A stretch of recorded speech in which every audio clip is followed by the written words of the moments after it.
Sainte Marie, Maman bon Dieu, pour nous.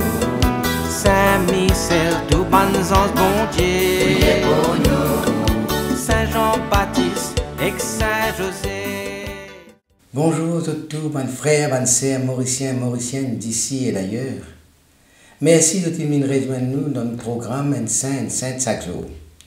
Dans ce programme-là, nous vous gagnons l'occasion de faire un peu connaissance avec mes sœurs, mes saintes, que l'Église invite nous pour célébrer chaque jour, et nous pour demander aussi, prier pour nous et intercéder pour nos familles. Aujourd'hui, 20 novembre, l'Église invite nous pour célébrer mémoire Saint Edmond, patron diocèse catholique d'Est-Anglie, du comté de Suffolk, de l'abbaye de Douai, patron des victimes de torture, patron des rois chrétiens et même patron des loulous. Et nous profitons de l'occasion pour saluer Edmond. L'année qui nous peut vivre là, c'est 869 et c'est en hiver, au cœur de la forêt et dans le roi chrétien, Edmond. C'est une ligoterie à un arbre. Sur la main liée derrière, attaché, son regard levé vers le ciel. Devant lui, il y a une guerrier viking, armé avec une lance et avec une flèche. Ça s'appelle lance-lui un ultimatum. Renier le Christ et sauve de la vie. Edmond t'y refusait.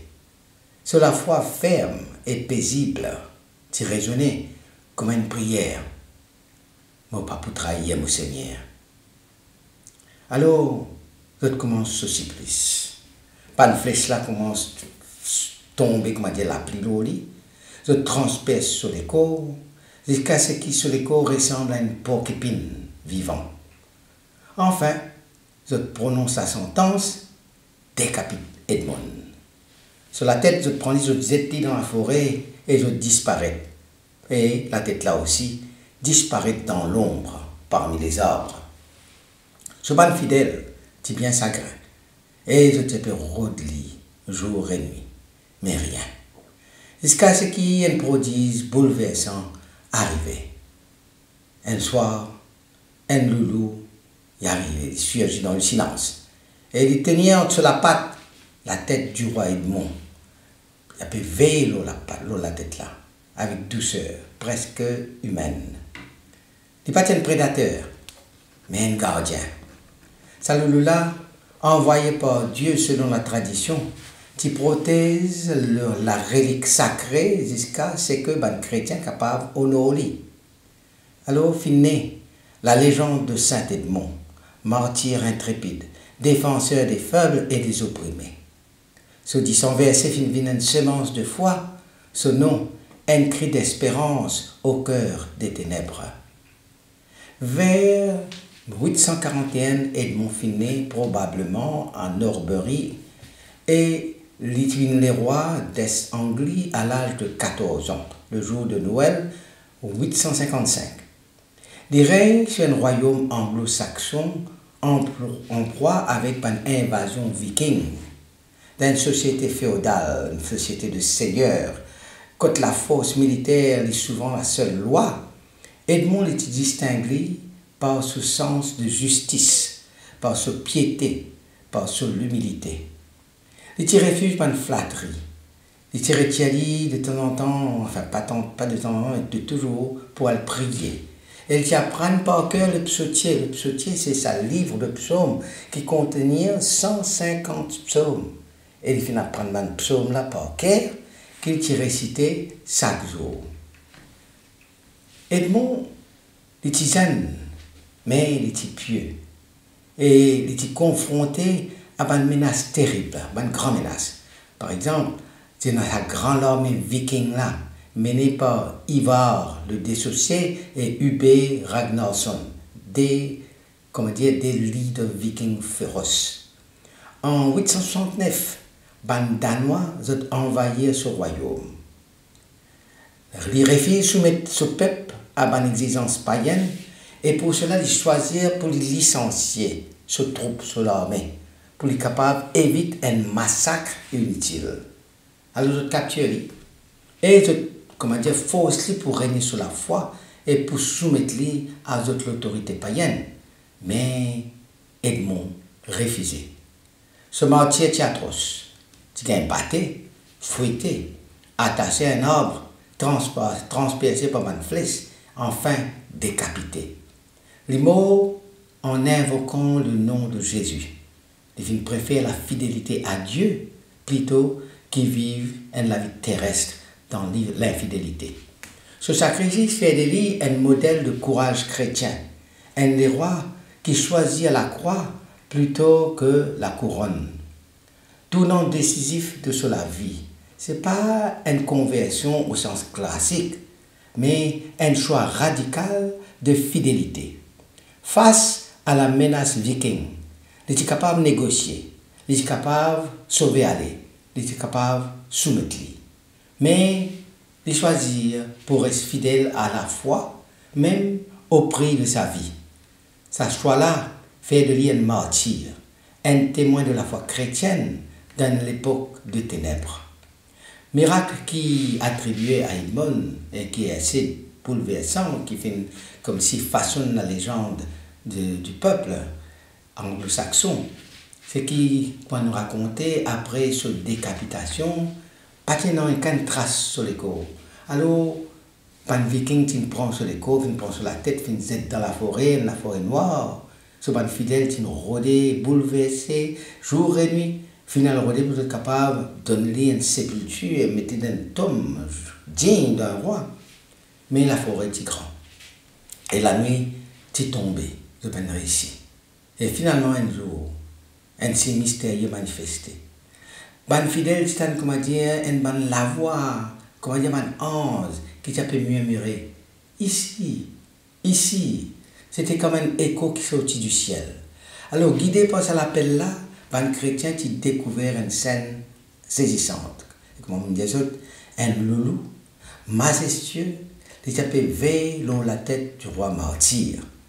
Il repose la tête là, qui repose entre la patte, comment dire, un trésor sacré. Ces animaux-là, ces loulous-là, loin d'être un animal féroce, deviennent immobile, protecteur. C'est ce qui va nous hommes finissent approcher. Puis, sans violence, deviennent éloignés dans le pénombre.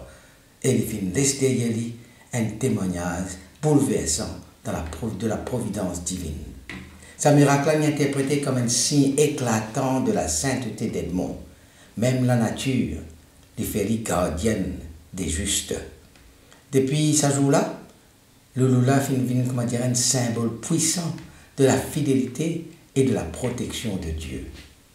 Un siècle après ce martyr, un autre prodige peut arriver, mais cette fois-ci, pas dans la forêt, mais dans l'atelier que l'on a fait une pièce d'argent à Danlo, territoire viking. Là, auparavant, un bourreau d'Edmond est resté, là même, dans cet endroit-là même là, tenant une pièce d'argent qu'il a pu faire avec une inscription étonnante. Chaque pièce tenant sa mola. Ô Saint Edmond, le roi. Ô Saint Edmond, le roi. Cette pièce d'argent-là, finit retrouver en abondance de mon trésor enfoui et qui témoigne un culte vivant, un culte, comment dire, qui est assez fort, non seulement chez les anglo-saxons, mais sur le ancien ennemi du roi Edmond, le viking. Donc, le viking, là, Edmond est vénéré comme un saint roi. Alors, comment on explique ça? Qu'il y a un peuple païen qui finit massacrer le roi Edmond, se célébrer désormais et son nom inscrit sur une pièce, l'argent qui est servi. Un historien se trouve là-dedans un signe de conversion de cœur, une victoire silencieuse de la foi sur la barbarie. Ce phénomène est considéré comme un miracle. La mémoire du Saint Edmond, loin d'être effacée, finit comme dire un pont entre deux mondes, une fervente unité et de paix. Saint Edmond peut causer nous aujourd'hui avec la force prophétique. D'un monde contre la foi souvent marginalisée. Il rappelle-nous que la fidélité à Dieu lui vaut plus que la vie. Il y a un modèle de courage spirituel, un exemple pour les dirigeants, un refuse pour les opprimés. Ce mentir interpelle-nous et demande-nous, par exemple, pousse-nous pour poser la question, est-ce qu'il nous paraît, nous, pour défendre la foi, même dans l'adversité?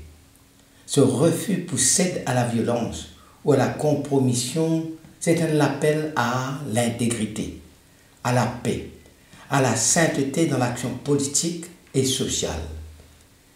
Même si maintenant nous prenons une parole directe qui sortit de la bouche d'Edmond pour nous capables de conserver, la tradition rapportait une déclaration qu'il faut faire face à ce ban bourreau.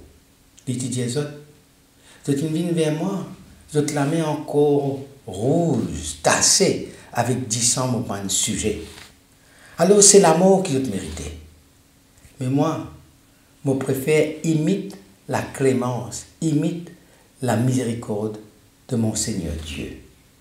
Sa parole-là, prononcée avant ce martyre, révèle une âme profondément chrétienne, capable de pardonner même à ses bourreaux et capable de choisir l'amour plutôt que la haine.